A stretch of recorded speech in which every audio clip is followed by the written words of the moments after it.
आज के सत्र में आप सभी का स्वागत है। हम श्री मां का आह्वान करते हुए, उनकी वंदना करते हुए इस सत्र को आरंभ करते हैं।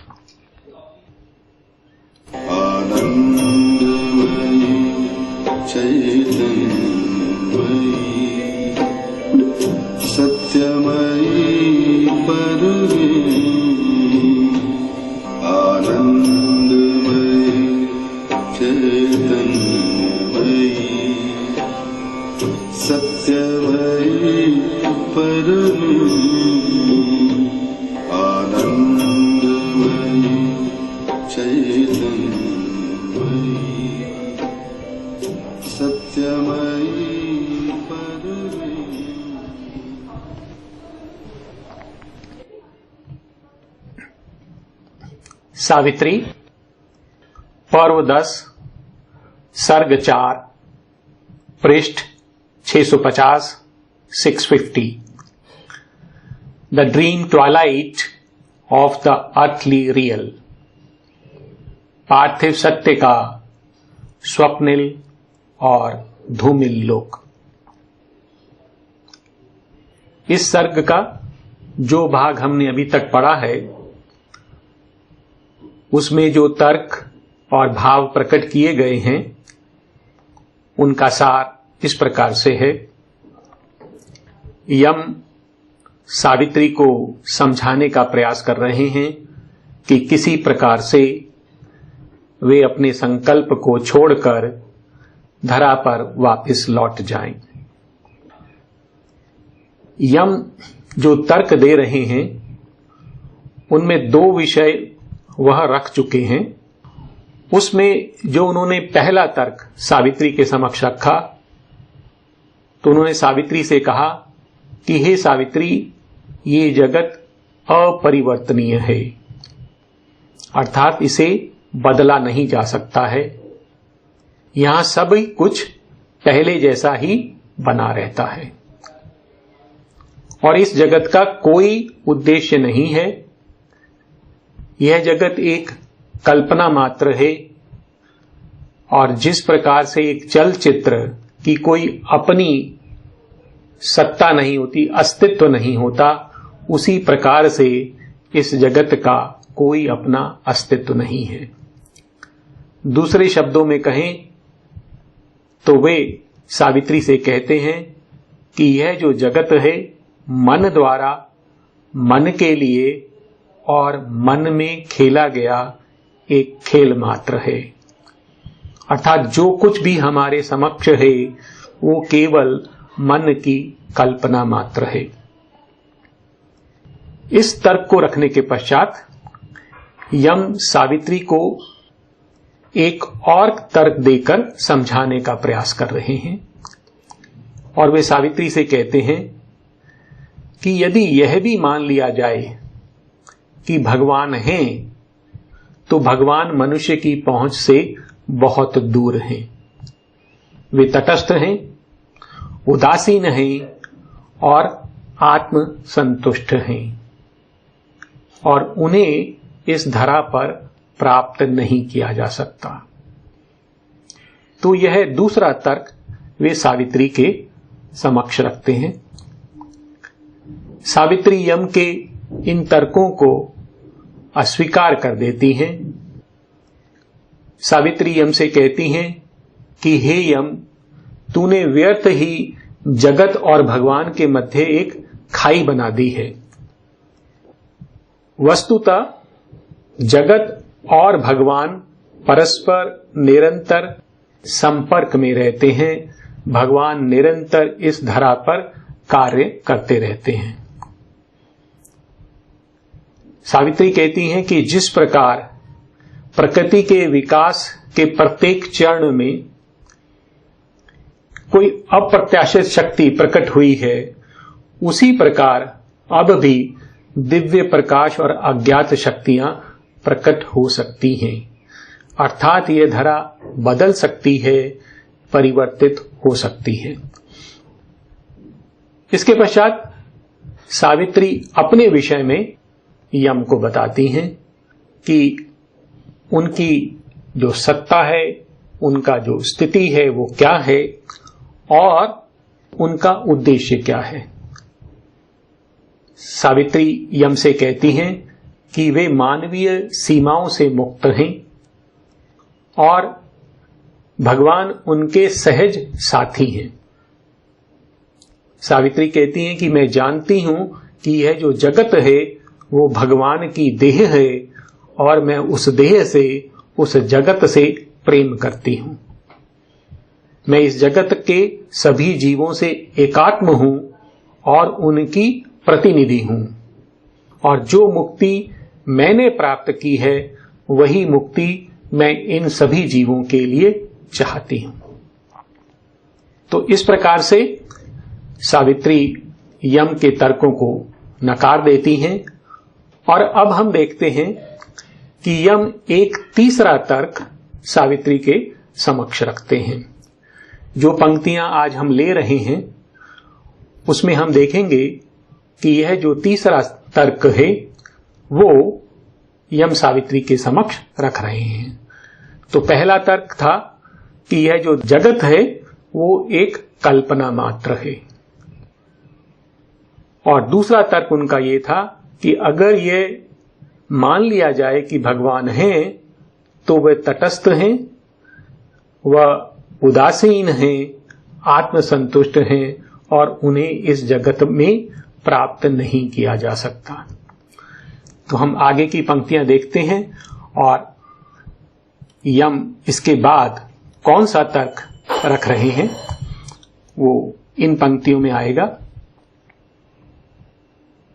यम एक प्रकार से इन पंक्तियों में हम देखेंगे कि सावित्री को कह रहे हैं कि यह जो जगत है एक अपनी गति से चल रहा है और तू इसे अपनी गति से आगे बढ़ने दे, उसमें हस्तक्षेप ना कर, क्योंकि तेरी जो महत्वाकांक्षा है, तेरा जो हस्तक्षेप है वो इस धरा के लिए घातक हो सकता है।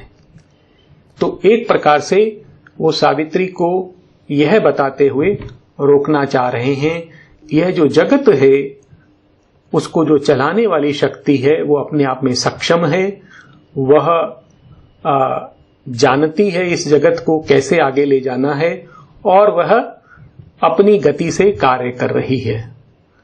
तू अधीर होकर इस जगत में हस्तक्षेप ना कर।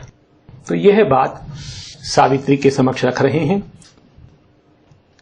उनका जो भाव है वो किस प्रकार का है। यम के अनुसार सावित्री आवेश और मोह से ग्रसित हैं। सावित्री शक्तिशाली हैं परंतु वे अधीर हैं और वे धरा के स्थापित विधान को स्वीकार नहीं करती हैं और धरा की गति को बदलना चाहती हैं, और उनकी यह जो महत्वाकांक्षा है वह विध्वंसकारी है। तो यह जो भाव है इन पंक्तियों में है। Because thou knowest the wisdom that transcends both veil of forms and the contempt of forms, arise delivered by the seeing gods. तो यम सावित्री से कह रहे हैं कि तू परम ज्ञानी है।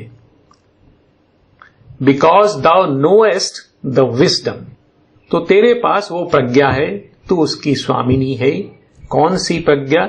That transcends both veil of forms and the contempt of forms.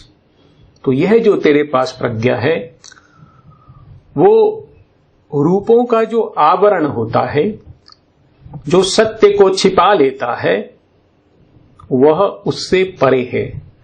अर्थात तू देख सकती है कि रूपों के अंदर जो छिपा हुआ सत्य है वो कौन सा है। And the contempt of forms, और यह जो रूप हैं, आकार हैं, क्योंकि ये अक्षम हैं, ये सत्य को प्रकट नहीं कर पाते, तो तू उनके प्रति उपेक्षा से भी परे है। तो इस प्रकार का तेरा ज्ञान है। Because thou knowest the wisdom that transcends both veil of forms and the contempt of forms, arise delivered by the seeing gods. तो इसलिए तू देवों की कृपा से मुक्त होकर उठ खड़ी हो। और वो कहते हैं यम सावित्री से कि यदि तूने अपने मन को यह जो जीवन है उसके आवेश से, उसके मोह से मुक्त रखा होता तो तू देवों के समान सर्वज्ञानी और शांत होती। If free thou hadst kept thy mind from life's fierce stress, thou mightest have been like them, omniscient, calm. तो यम सावित्री से कहते हैं कि यदि तू जो तेरे अंदर ये आवेश है, यह जो मोह है, लाइफ्स फियर स्ट्रेस, यह जो जीवन का घोर तनाव है, इससे तू अपने मन को मुक्त कर ले तो तू देवों के समान सर्वज्ञानी होगी, शांत होगी। If free thou hadst kept thy mind from life's fierce stress, thou mightest have been like them, omniscient, calm. But the violent and passionate heart forbids. परंतु क्योंकि तू उग्र है, प्रेमातुर है, तो इस स्थिति से तू दूर हो जाती है, तू उस नीरवता को प्राप्त नहीं कर पाती। But the violent and the passionate heart forbids. और फिर यम सावित्री को बता रहे हैं कि यह जो तेरी शक्ति है वो किस प्रकार की है। वह एक विध्वंसकारी शक्ति है, अधीर है। ये अवश्य है कि तू शक्तिशाली है, ज्ञानी है, परंतु तू अधीर है, और जो तेरी शक्ति है वह विध्वंसकारी है। It is the storm bird of an Anak power that would upheave the world and tear from it the indecipherable scroll of fate, death's rule and law and the unknowable will. तो तेरा हृदय कैसा है? It is the storm bird of an Anak power that would upheave the world and tear from it the indecipherable scroll of fate, death's rule and law and the unknowable will. तो तेरा हृदय कैसा है? एक एनाक power, एक ऐसी शक्ति जो निरंकुश है, अराजक है। और स्टॉर्म बर्ड क्या होता है? स्टॉर्म बर्ड एक प्रकार का पक्षी है जो समुद्र में दिखाई देता है, और वो आते हुआ जो तूफान है उसका संदेश वाहक होता है। तो जो तेरा हृदय है वो कैसा है? इस अराजक शक्ति का संदेश वाहक है। It is like a storm bird. It is the storm bird of an एनाक power that would upheave the world. और ये शक्ति कैसी है? जो अराजक शक्ति है, that would upheave the world, यह जगत को उठा देगी, उखाड़ देगी जहां पर वो स्थित है। एंड टीयर फ्रॉम इट, और इससे अलग कर देगी क्या?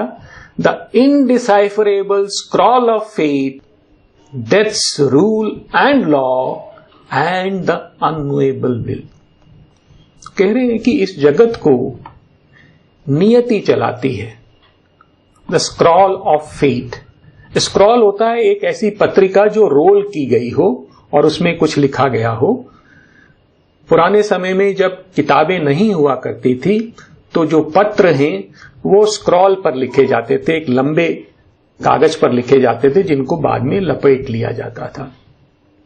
तो यह जो नियति है उसका जो स्क्रॉल है, वो जो पत्रिका है, वो इनडिसाइफरेबल है। तो यह जो है समझ से दूर है, जिसको पढ़ा नहीं जा सकता।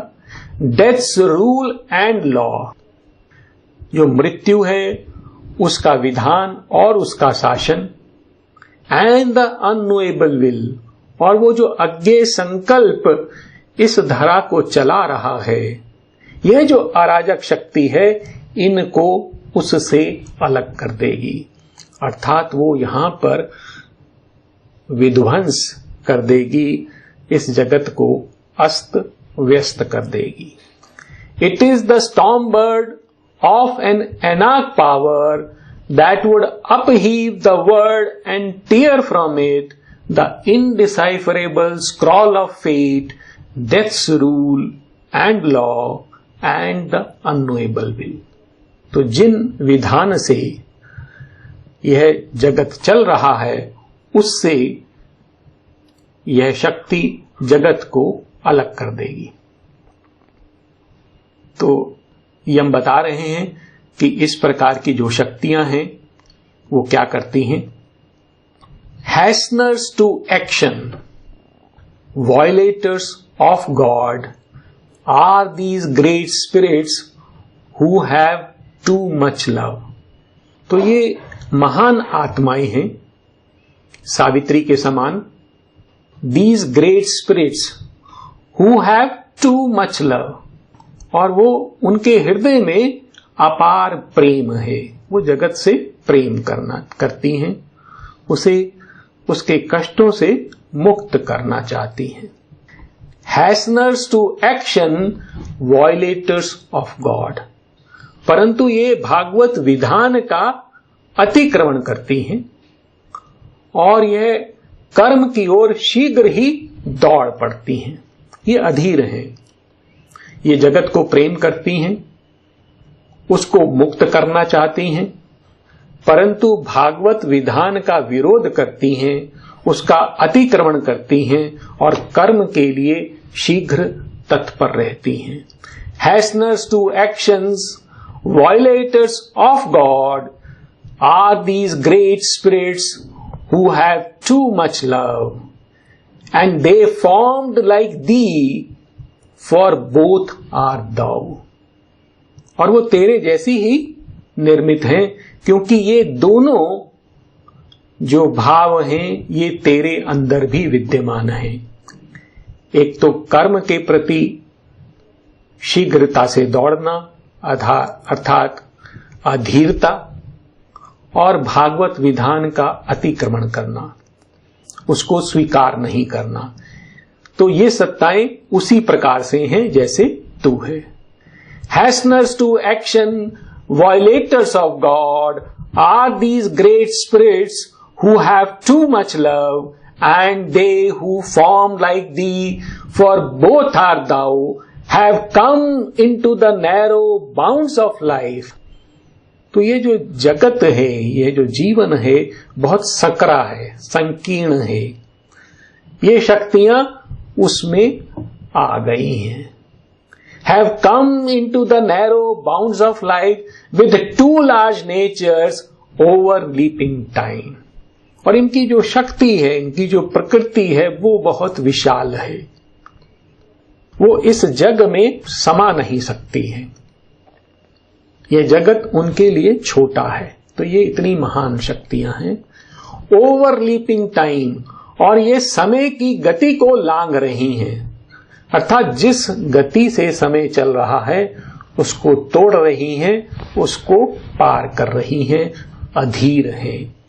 हैसनर्स to actions, violators of God are these great spirits who have too much love, and they who form like thee, for both are thou, have come into the narrow bounds of life with too large natures overleaping time। और ये जो भागवत विरोधी शक्तियां हैं, ये अति महत्वाकांक्षी हैं, परंतु ये क्या करती हैं? Worshipper of force who know not her recoil, their giant wills compel the troubled years. तो ये जो शक्ति हैं, जिनके ये पुजारी हैं, ये इस शक्ति का जो पीछे हटने की जो गति है, नो नॉट हर रिकॉइल, जो ठहरने की, संकुचन करने की, पीछे हटने की जो शक्ति है, उससे अनभिज्ञ है। Worshippers of force who know not her recoil, their giant wills compel the troubled years. और इस कारण से जो उनका जो महान संकल्प है, वो वर्षों को विवश करता है आगे बढ़ने के लिए, और वो दुखदायी समय ले आता है। अर्थात वो जो जगत की जो स्वाभाविक गति है, उससे तेज आगे बढ़ने का प्रयास करते हैं और उस प्रकार जगत पर कष्ट और दुविधा ले आते हैं। Worshippers of force who know not her recoil, their giant wills compel the troubled years. तो एक प्रकार से यम सावित्री को कह रहे हैं कि तू अधीर है, यद्यपि तू शक्तिशाली है, तू ज्ञानी है, परंतु तेरी अधीरता के कारण, भागवत विधान के विरोध के कारण तू इस जगत पर विध्वंस प्रकट कर देगी। और फिर वो बताते हैं जो ज्ञानी जन होते हैं, जो वाइज पीपल हैं, वो कैसे कार्य करते हैं। और एक प्रकार से सावित्री को संदेश दे रहे हैं कि तू उनके समान जी। तो वो बता रहे हैं कि जो ज्ञानी पुरुष हैं वो कैसे होते हैं। The wise are tranquil, silent the great hills rise ceaselessly towards their unreached sky. तो कहते जो विज्ञ मनुष्य हैं, ज्ञानी मनुष्य हैं, वो शांत रहते हैं। द वाइज आर ट्रैंक्विल, और फिर वो उदाहरण दे रहे हैं, silent the great hills rise ceaselessly towards their unreached sky.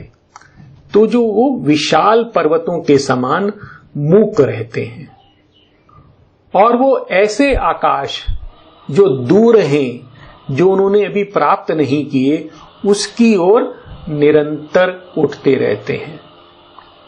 अर्थात जो ज्ञानी लोग हैं वो शांत रहते हुए अपने विकास में तन्मय रहते हैं, स्थित रहते हैं। The wise are tranquil, silent the great hills rise ceaselessly towards their unreached sky, seated on their unchanging base. और वो कहां स्थित हैं? पर्वतों के समान। वो जिस आधार पर स्थित हैं वो अपरिवर्तनीय है, वो बदलता नहीं है। Seated on their unchanging base, their heads dreamless in heavens immutable domain. और उनका शीश कहां स्थित है? स्वर्ग के लोक में, जो अविकारी है, जहां परिवर्तन नहीं होता, वहां किसी भी प्रकार के स्वप्न से मुक्त वो निश्चल शांत अपनी समाधि में स्थित रहते हैं। तो ज्ञानी पुरुष ऐसे होते हैं, वो सावित्री को बता रहे हैं। The wise are tranquil, silent the great hills rise ceaselessly towards their unreached skies, seated on their unchanging base, their heads dreamless in heaven's immutable domain। और ये किस प्रकार के होते हैं व्यक्ति? ज्ञानी पुरुष। On their aspiring tops, sublime and still, lifting halfway to heaven the climbing soul, the mighty mediators stand content to watch the revolutions of the stars. तो ये जो विज्ञ सत्ताएं हैं, ज्ञानी मनुष्य हैं, on their aspiring tops, तो वो शिखर पर स्थित हैं और वहां अभीप्सा में रत हैं. On their aspiring tops, sublime and still, वो श्रेष्ठ हैं, उन्नत हैं, निश्चल हैं. Lifting halfway to heaven the climbing soul, और जो आत्माएं स्वर्ग की ओर आरोहण करती हैं उन्हें वो ऊपर उठा देते हैं, उनकी सहायता करते हैं. The mighty mediators, और ये किस प्रकार के हैं?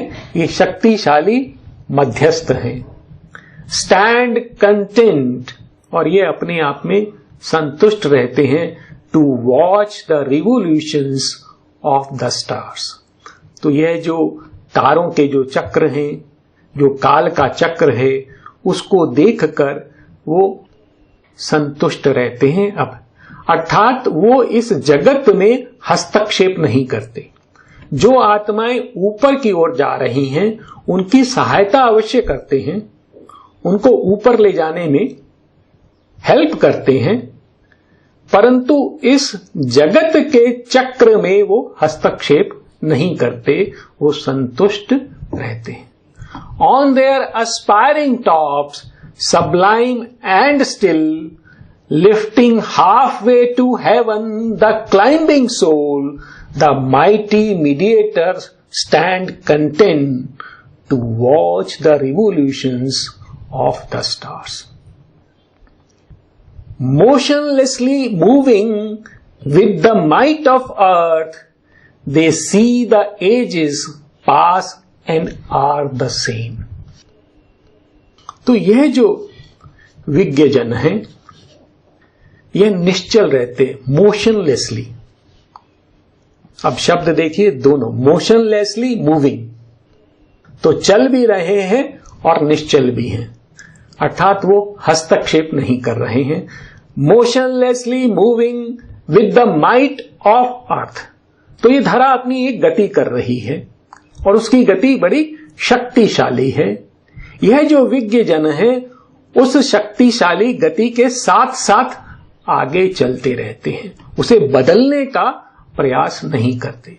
दे see the ages pass and are the same, और वो युगों को बीतते हुए देखते हैं परंतु सदा अपरिवर्तनीय स्वयं बने रहते हैं. Motionlessly moving with the might of earth, they see the ages pass and are the same. तो ये इस प्रकार के ज्ञानी पुरुष हैं और वे सावित्री को एक प्रकार से समझाने का प्रयास कर रहे हैं कि तू भी इन्हीं के समान जीवन जी. ये जो सत्ताएं हैं इनके पास दिव्य ज्ञान है, परंतु वे उस ज्ञान को रोक लेते हैं. वे इस जगत में हस्तक्षेप नहीं करते क्योंकि वे जानते हैं कि उनके हस्तक्षेप से कहीं ऐसा ना हो कि यहां पर प्रलय आ जाए, विध्वंस हो जाए. तो इसलिए वो अपने ज्ञान को रोक कर रखते हैं. The wise think with the cycles, they hear the tread of far off things. तो ये जो विज्ञ जन है, think with the cycles, तो ये जो धरा की जो चक्र चल रहा है उसके चिंतन से ये परिचित हैं, अर्थात वो जानते हैं कि ये धरा किस ओर और कैसे आगे बढ़ रही है. The wise think with the cycles, they hear the tread of far off things. और वो जो भविष्य में होने वाली घटनाएं हैं उनके पदचाप सुनते रहते हैं.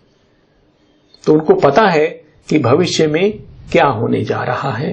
The wise think with the cycles, they hear the tread of far off thing, patient, unmoved, they keep their dangerous wisdom in their depths restrained.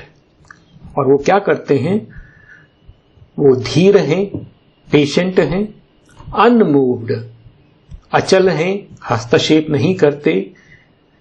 They keep their dangerous wisdom, वो अपनी खतरनाक प्रज्ञा को अपनी गहराइयों में रोक कर रखते हैं, बांध कर रखते हैं. क्यों ऐसा करते हैं?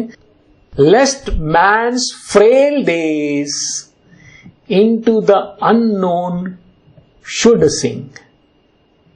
कहीं ऐसा ना हो कि यह जो मनुष्य दुर्बल है, lest man's frail days, frail अर्थात दुर्बल, भंगुर, fragile, into the unknown should sing, कहीं अज्ञेय के सागर में वो डूब ना जाए. Lest man's frail days into the unknown should sink, drag like a ship by bound Leviathan into the abyss of his stupendous seas. तो लिवाइथन क्या है? लिवाइथन इज ए सी मॉन्स्टर, एक ऐसा काल्पनिक जीव जो बहुत विशाल है और समुद्र में पाया जाता है. Drag like a ship by bound leviathan, तो यह स्वयं विवश है और यह कहीं ऐसा ना हो जैसे यह जीव मॉन्स्टर शिप को खींचकर और किसी गहरे खाई में ले जाता है सागर की, कहीं ऐसा ना हो कि उनका ज्ञान मनुष्य को भी किसी गहराई में ले जाए जहां से फिर निकलना असंभव हो. और इसलिए वो अपने ज्ञान को रोक कर रखते हैं. और तू भी इसीलिए अपने ज्ञान को रोक कर रख. The wise thing with the cycles, they hear the trade off far of things, patient, unmoved, they keep their dangerous wisdom in their depths restrained. Lest man's frail days into the unknown should sink, dragged like a ship by bound Leviathan into the abyss of his stupendous seas. फिर हम सावित्री को कहते हैं कि देखो, ये जब देव, ये जो शक्तियां हैं, ये जब मनुष्य के बहुत निकट आ जाती हैं तो मनुष्य कैसे कांप उठता है.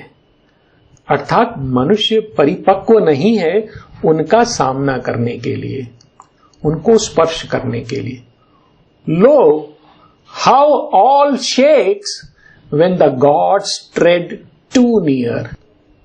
तो तू ये देख कि जब देव अति समीप आ जाते हैं तो सब कैसे कांप उठते हैं. लो how all shakes when gods tread too near, all moves is in peril, anguished, torn, upheaved. और जब वे निकट आते हैं तो कैसा होता है कि सभी ऐसे चलते हैं जो वो दुखी हों, छिन्न भिन्न हो गए हों, टॉर्न, उखड़े हुए हों, अपहीव्ड एंड इन पेरिल, और खतरे में हो. तो इस प्रकार उनकी गति हो जाती है. All moves is in peril, anguished, torn, upheaved. एक प्रकार से यम स्वर्ग के हस्तक्षेप को या ऊर्ध्व में स्थित जो शक्तियां हैं उनके हस्तक्षेप को रोक रहे हैं और एक प्रकार से वो सावित्री को रोक रहे हैं. The hurrying eons would stumble on too swift if strength from heaven surprise the imperfect earth, and veilless knowledge smote these unfit souls. तो ये हम कह रहे हैं कि ये जो स्वर्ग की शक्ति है, यदि ये जो अधपकी धरा है उसको चकित कर दे, अर्थात ये जो धरा है, ये जो स्वर्ग की जो शक्ति बहुत तीव्र है, तेज प्रकाश लिए हुए है, तेज लिए हुए है, उसको सहन नहीं कर सकती. If strength from heaven surprise the imperfect earth and veilless knowledge, और यह जो ज्ञान है जो कि आवरणहीन है, अर्थात स्पष्ट जो ज्ञान है, and veilless knowledge smote these unfit souls, और ये जो जीव हैं जो अक्षम हैं, अयोग्य हैं, यदि यह ज्ञान उन पर प्रहार कर दे तो क्या होगा? The hurrying eons would stumble on too swift, और ये जो युग हैं जो बहुत तेजी से आगे दौड़ रहे हैं, ये शीघ्र ही लड़खड़ा कर गिर जाएंगे. अर्थात वो एक प्रकार से स्वर्ग के हस्तक्षेप को रोकना चाह रहे हैं. The hurrying eons would stumble on too swift if strength from heaven surprised the imperfect earth and veilless knowledge smote these unfit souls. The deities have screened their dreadful power. तो ये जो देव हैं उन्होंने अपनी भयंकर शक्तियां छिपा ली हैं, क्योंकि वे जानते हैं कि यदि वो हस्तक्षेप करेंगे अपनी पूर्ण तेज से, शक्ति से, तो ये जो धरा है वो लड़खड़ा जाएगी. The deities have screened their dreadful power. God hides his thought and even he seems to err. और भगवान ने भी अपने विचार छुपा लिए हैं, अर्थात अपनी योजना छिपा ली है. अर्थात वह नहीं प्रकट कर रहा कि इस जगत का उद्देश्य क्या है. God hides his thought and even he seems to err. और ऐसा प्रतीत होता है कि वह त्रुटि कर रहा है. क्योंकि हम इस जगत के उद्देश्य को नहीं जानते, भागवत संकल्प को नहीं जानते, तो हमें कई बार ऐसा लगता है कि भगवान ने जो यह कदम लिया है वो गलत है, यह कुछ गलत मार्ग पर हम आगे बढ़ गए हैं. The deities have screened their dreadful power. God hides his thought and even he seems to err. और फिर वो सावित्री से कहते हैं कि हे सावित्री, तू भी धैर्य रख. Be still and tardy in the slow wise word. तो ये हम क्या कह रहे हैं कि यह जो जगत है वो ज्ञानी है, वाइस, परंतु स्लो है, धीमा है, शिथिल है. यह धीरे धीरे आगे बढ़ रहा है, परंतु ज्ञानपूर्ण है. Be still and tardy in the slow vice word. और तू भी इसके समान निश्चल और मंद हो जा. और ऐसा क्यों करने को कह रहे हैं? क्योंकि यम सावित्री से कहते हैं यह जो स्वर्ग का अधीर हस्तक्षेप है, समय से पहले इंटरफेरेंस जो है वो विध्वंसकारी है. और तू इसलिए दानवों की भांति व्यवहार मत कर, तू धैर्यवान बन और यह जो जगत में जो स्थापित विधान है उनका तू सम्मान कर. तो यम सावित्री की जो दैवी शक्ति है उसको स्वीकार कर रहे हैं. Mighty art thou with the dread goddess filled. तो सावित्री कैसी हैं? Mighty art thou with the dread goddess filled. तू शक्तिशाली है, तूने एक भयावह देवी अपने अंतर में धारण की हुई है। Mighty art thou with the dread goddess filled to whom thou criedest at dawn in the dim woods। जिस महाकाली के समक्ष तूने भोर में उस धूमिल वन में आह्वान किया था, वो महाकाली, वो भयावह शक्ति देवी तेरे अंतर में है। Mighty art thou with the dread goddess filled, to whom thou criedest at dawn in the dim woods, use not thy strength like the wild titan souls। और तू जो है एक निरंकुश दानव के समान, अविवेकी दानव के समान, तू अपनी शक्ति का प्रयोग मत कर। तो सावित्री को रोक रहे हैं। Touch not the seated lines, the ancient laws, respect the calm of great established things। तो सावित्री से कह रहे हैं कि हे सावित्री, तू यह जो स्थापित रीतियां हैं जिस पर जग चल रहा है, the seated lines, ancient laws, जो पुरातन काल से चले आ रहे विधान हैं, उनको स्पर्श मत कर, उनका उल्लंघन मत कर।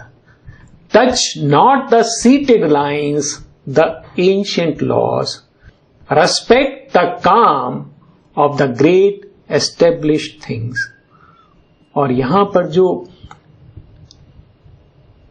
स्थापित वस्तुएं हैं, उनकी प्रशांति का तू सम्मान कर। तो यह जिस शांति से आगे बढ़ रही हैं, उसका तू सम्मान कर।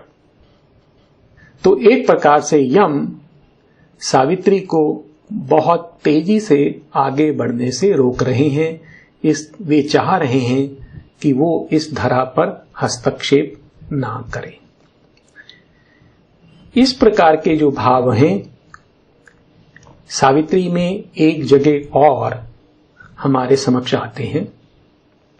मैं उन पंक्तियों को भी आपके सामने रखता हूं। उनका अर्थ तो नहीं करूंगा, लेकिन वो स्पष्ट हो जाएगा पंक्तियों से। जो पंक्तियां ली गई हैं, जिस पर्व से हैं, उसका नाम है the book of the divine mother, Bhagwati माता का पर्व। और जो सर्ग है उसका नाम है the vision and the boon, माता का दर्शन और वरदान। इन पंक्तियों का जो संदर्भ है वो इस प्रकार से है कि ये जो भाव अभी हमने देखे, यम ने सावित्री के समक्ष प्रकट किए, वही भाव अश्वपति के सामने भी प्रकट होते हैं। उस समय जगन माता है, वो अश्वपति को रोकने का प्रयास करती हैं। तो उसका भाव क्या था कि जब अश्वपति इस जगत के सत्य को खोजते हुए, और यह जो जगत की जो आदिकाल से चली आ रही समस्याएं हैं, मृत्यु की, अज्ञान की, रोग की, उनका समाधान खोजते हुए, लोक लोकांतरों की यात्रा करते हुए जब भगवती माता के समक्ष पहुंचते हैं, तब वे आतुर हृदय से जगत के उद्धार के लिए माता से प्रार्थना करते हैं। यहां पर भी सावित्री आतुर हैं, अधीर हैं और जगत का उद्धार करना चाहती हैं। वहां पर भी यही भाव था। और तब जो माता हैं वो अश्वपति को धैर्य रखने के लिए कहती हैं, उन्हें आश्वासन देती हैं कि उचित समय आने पर मनुष्य मृत्यु और अज्ञान के पाश से मुक्त हो जाएगा। यहां भी यम यही बात कह रहे हैं कि तू अधीर मत हो, एक समय आएगा जब यह धरा स्वयं परिवर्तित हो जाएगी। और फिर माता वहां पर अशुपति से कहते हैं कि तू अपनी उन्नति के लिए प्रयास कर। तो अशुपति को कह रही हैं कि इस जगत की चिंता को छोड़कर तू अपने विकास की चिंता कर और तू जो है उचित समय की प्रतीक्षा कर, क्योंकि यह जो मनुष्य जाति है अभी उसके लिए तैयार नहीं है, और यदि समय से पहले वह शक्ति प्रकट हो गई तो यह धरा नष्ट हो जाएगी। बिल्कुल यही भाव वहां पर आते हैं। ये पृष्ठ नंबर 335 और 341 पर हैं, कुछ पंक्तियां हैं, मैं उन्हें पढ़ रहा हूं, स्पष्ट हैं अपने आप में। Awake not the immeasurable descent, speak not my secret name to hostile time. Man is too weak to bear the infinite's weight. Truth born too soon might break the imperfect earth. Leave the all-seeing power to hew its way. अर्थात समय से पहले यदि स्वर्ग से शक्तियां उतर आई तो यह धरा पर विनाश हो जाएगा और वह जो ऑल सीइंग पावर है उसको अपना कार्य तू करने दे। फिर ये पंक्तियां आती हैं, late not the impatient titan drive thy heart. यही बात यम उससे कह रहे हैं कि तू किसी टाइटन के समान कार्य मत कर। Let not the impatient titan drive thy heart, ask not the imperfect fruit the partial prize. Only one boon to greaten thy spirit demand, only one joy to raise thy kind desire। यही बात यम भी सावित्री को कह रहे हैं।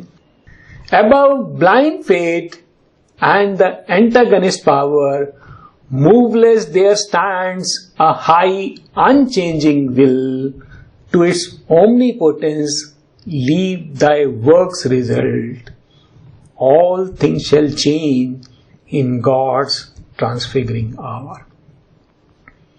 तो वहां पर जगन माता अशुपति को रोकने का प्रयास करती हैं और यहां पर यम सावित्री को रोकने का प्रयास कर रहे हैं, परंतु सावित्री क्या उत्तर देती हैं? But Savitri replied to the huge God.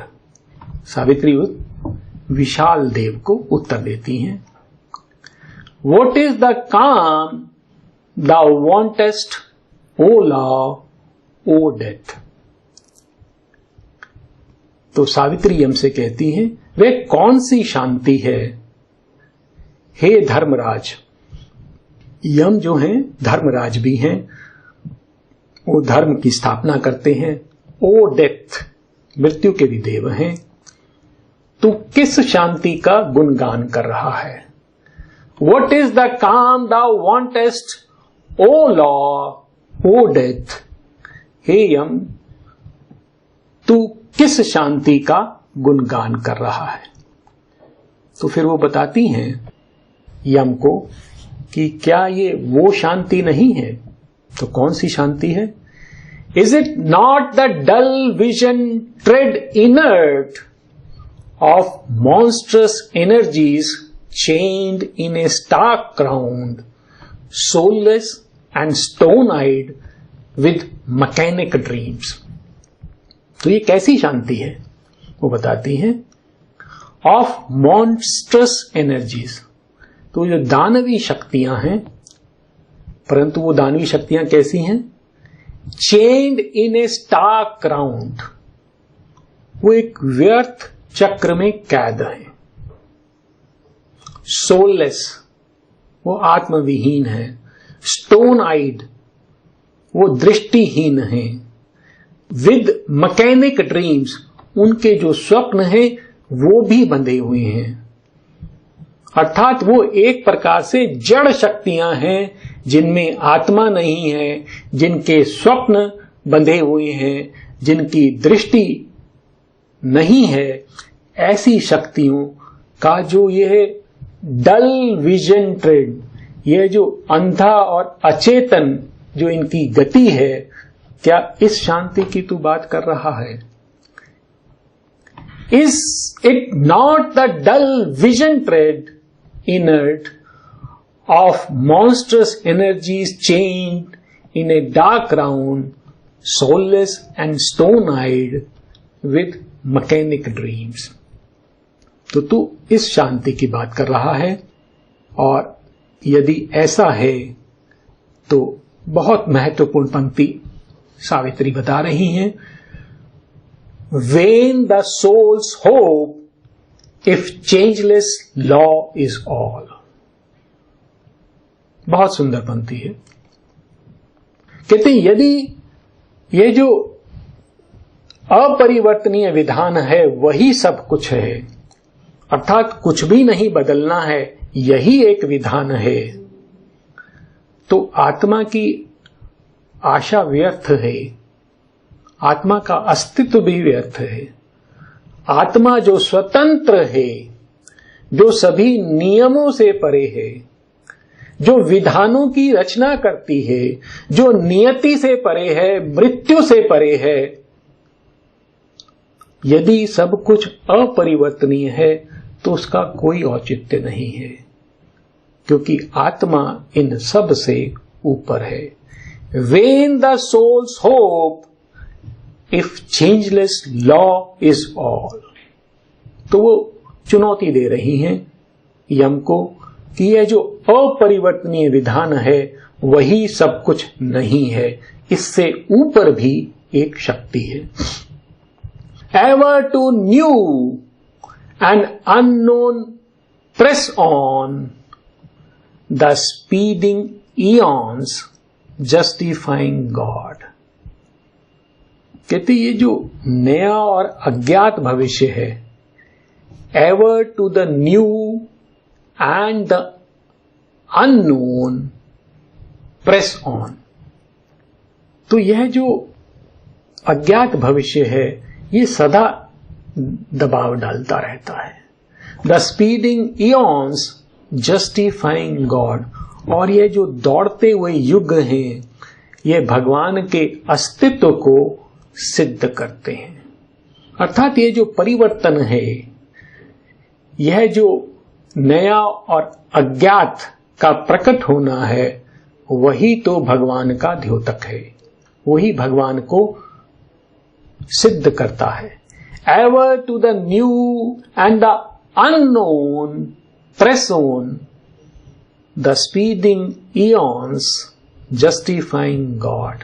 तो ये जो युग हैं जो दौड़ रहे हैं, ये सदा एक नए और अज्ञात भविष्य की ओर बढ़ते रहते हैं और यह भगवान को सिद्ध करते हैं। तो सावित्री यम से कह रही हैं कि यदि इस धरा पर कोई आश्चर्य प्रकट नहीं होता तो इन युगों का क्या अर्थ है। यदि ये जगत ऐसे ही रहने वाला है तो इतने जो लंबे काल से ये जो युग चले आ रहे हैं, जो यहाँ पे श्रम हो रहा है, उसका क्या अर्थ है। What were Earth's ages if the grey restraint were never broken and glories sprang not forth, bursting their obscure seed। कहते इन पृथ्वी के युगों का क्या अर्थ होता यदि यहां पर जो आवरण है, द ग्रे रिस्ट्रेंट, ये जो धूसर अर्ध प्रकाशित जिनमें प्रकाश नहीं है, ऐसे जो अवरोध हैं, यदि उनको तोड़ा नहीं जाता, were never broken and glory sprang not forth bursting their obscure seed, और यदि भव्यताएं अपना जो गुप्त बीज है उसको फोड़कर प्रकट नहीं हुई होती तो इन युगों का क्या अर्थ था। तो हम जानते हैं कि धरा के विकास क्रम में पहले जड़ तत्व था, उससे वनस्पति प्रकट हुई, उससे प्राणी प्रकट हुआ, उससे मनुष्य प्रकट हुआ। प्रत्येक चरण में यह अप्रत्याशित था। यह जो उसके अंतर में बीज रूप में छिपा हुआ था, वो उस बीज को फोड़कर प्रकट हो गया। और यदि ऐसा नहीं होता तो इस धरा के युगों का क्या अर्थ था?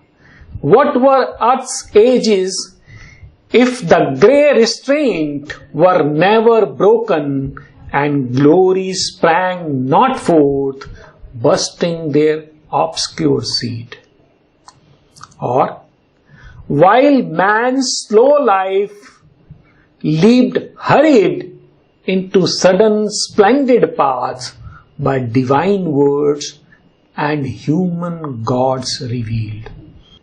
और यदि जो मनुष्य का जो मंथर जीवन है, बहुत धीरे धीरे चलने वाला स्नेल स्पेस पर, वो यदि किसी दिव्य ज्ञान को या किसी मानवीय देव के प्रभाव से किसी भव्य मार्ग पर नहीं दौड़ पड़ता, तो हमने देखा है कि मनुष्य का जो इतिहास है उसमें कभी ऐसा ज्ञान प्रकट हुआ, कभी ऐसे दिव्य पुरुष प्रकट हुए जिनके कारण मनुष्य जो है उसकी गति बदल गई, उसका मार्ग बदल गया। तो यदि ऐसा नहीं हुआ होता तो इन धरा के युगों का क्या अर्थ था? While man's slow life leaped hurried into sudden splendid paths by divine words and human gods revealed. और फिर सावित्री कह रही हैं कि ये जो मनुष्य है उस पर तू इस जड़त्व के विधानों को आरोपित मत कर। Impose not upon sentient minds and hearts the dull fixity that binds inanimate things. तो कहते ये जो निष्प्राण जड़ता है, डल फिक्सिटी, और जो अचेतन द्रव्यों को कैद रखती है, जो इनएनिमेट थिंग्स हैं, उन पर जो विधान लगते हैं वो विधान तू चेतन मन और चेतन हृदय पर मत आरोपित कर। मन के लिए, मनुष्य के मन के लिए और मनुष्य के हृदय के लिए विधान अलग हैं। वह बंधनों में बंधा हुआ नहीं रह सकता है। Impose not upon sentient minds and hearts the dull fixity that binds inanimate things. और फिर वो कहती हैं कि ये जो विधान है ये पशुओं के लिए तो सही है, परंतु मनुष्य तो स्वर्ग का पक्षी है, वो स्वर्ग को छूना चाहता है। Well is the unconscious rule for the animal breeds, content to live beneath the immutable yoke. तो ये जो जड़ विधान है ये पशुओं के लिए तो उचित है, क्योंकि वो एक अपरिवर्तनीय विधान में रहते हुए संतुष्ट है। जो पशु है वो जैसा भी उसका जीवन है उससे वो संतुष्ट रहता है, और यह जो विधान है उसके लिए तो ठीक है, परंतु जो मनुष्य है उसका जो जीवन है श्रेष्ठ जीवन है, वो किसी विशिष्ट पथ पर बढ़ने के लिए आया है। Well is the unconscious rule for the animal breeds, content to live beneath the immutable yoke, man turns to a nobler walk, a master path. तो जो मनुष्य का जो जीवन है उसका जो पथ है वो श्रेष्ठ है, विशिष्ट है। और फिर ये पंक्तियां बहुत सुंदर पंक्तियां हैं। ये मनुष्य की जो स्वतंत्रता है, उसकी जो आत्मा की स्वतंत्रता है, उसको एस्टेब्लिश कर रही हैं।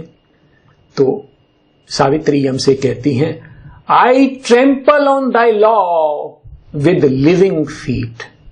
तो मेरे जो पग हैं वो जड़त्व के नहीं हैं, वो बंधे हुए नहीं हैं, वो जीवंत हैं, स्वतंत्र हैं, शक्तिशाली हैं। I trample on thy law, और मैं तेरे विधान को कुचलती हूं। अपने पगों से। For to rise in freedom I was born, क्योंकि स्वतंत्रता में जीने के लिए मैं जन्मी हूं, अर्थात मैं कोई भी विधान स्वीकार करने के लिए तैयार नहीं हूं। और यही आत्मा का चरित्र है। आत्मा को कोई भी विधान बांध नहीं सकता है। आत्मा सभी विधानों से परे है।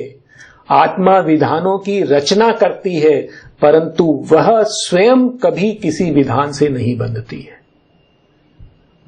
और ये बात सावित्री स्पष्ट रूप से यम को कह रही हैं, I trample on thy law with living feet, for to rise in freedom I was born. और कहते यदि ऐसा नहीं है, यदि तू मुझे अपनी शक्ति प्रकट करने से रोक रहा है, तो मुझे फिर उस नीरवता में डूब जाने दे, उस शून्य में डूब जाने दे, क्योंकि मैं सीमाओं में बंद रहकर नहीं जीना स्वीकार कर सकती। If I am mighty, let my force be unveiled. If I am mighty, let my force be unveiled, equal companion of the dateless powers. कहते ये जो मेरी शक्ति है, वो जो कालातीत शक्तियां हैं, उनकी साथी है, अर्थात मैं समय से नहीं बंधी हुई हूं, तो उसे प्रकट होने दे। If I am mighty, let my force be unveiled, equal companion of the dateless power, or else let my frustrated soul sink down, unworthy of Godhead, in the original sleep.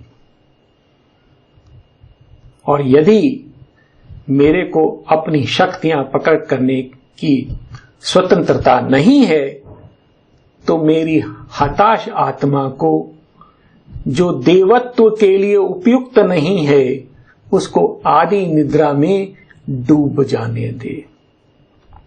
और फिर सावित्री कहती हैं कि वो क्या चाहती हैं। बहुत सुंदर पंक्तियां हैं। I claim from time my will's eternity. तो क्या कह रही है सावित्री कि जो मेरा जो संकल्प है, अर्थात जो आत्मा का संकल्प है, वो शाश्वत है, वो कालातीत है, वो समय से ऊपर है। I claim from time my will's eternity. तो ये जो काल है, इससे मैं अपना संकल्प की शाश्वतता चाहती हूं, गॉड फ्रॉम हिज मूवमेंट्स। और काल की घड़ियों से मैं कालातीत भगवान को चाहती हूं। तो एक प्रकार से सावित्री क्या कह रही हैं कि यह जो काल है, जो खंडों में बटा हुआ है, उसमें मैं कालातीत को प्रकट करना चाहती हूं। जो ये एक बिंदु है, उसमें मैं असीम को प्रकट करना चाहती हूं। जो एक बूंद है, उसमें मैं सागर को प्रकट करना चाहती हूं। और एक जो अणु परमाणु है, उसमें मैं अनंत को प्रकट करना चाहती हूं, ब्रह्म को प्रकट करना चाहती हूं। अर्थात मैं इन सब से ऊपर हूं, स्वतंत्र हूं, और इस जगत में भगवान को प्रकट करना चाहती हूं। I claim from time my will's eternity, God from his moments. तो हम यहां पर शांति मंत्र के साथ इस सत्र का समापन करेंगे।